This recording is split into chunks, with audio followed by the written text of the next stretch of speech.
Це не завтра Чеська академія наук підпала під чужий вплив. Айно Чеська академія наук, котра, на нашу думку, ніколи не владіла вопросом русинів і русинського язика, бо не вспіла. Вона ж була раніше проавстрійська.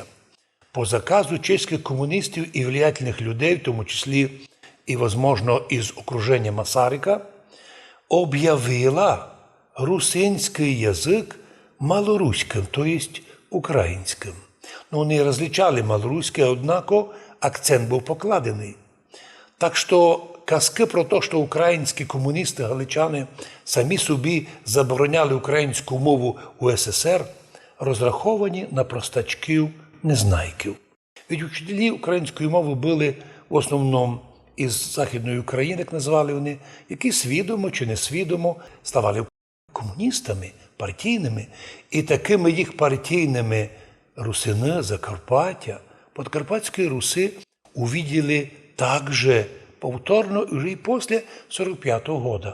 Бо у 20-30-х годах вони були націоналісти, співпрацювали із Берліном, із Гітлером, і 3000 емігрантів із польської Галичини тут образували чуть ли не воєнну армію Галиць-Карпатську Січ. А от після війни вдруг з'явилися так же саме з тих місць люди, але вже партійні.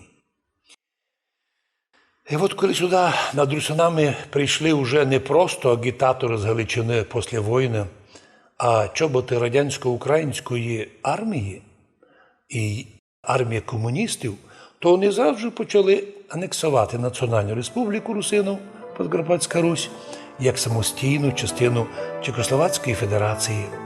І не дивно, що Четвертий Український фронт із своїми вояками, окупувавши нашу Національну Республіку Подкарпатська Русь, спішили перейменувати її на сталінське ім'я Закарпаття і замкнули для наших русинів після 45-го року границю СССР від Європи.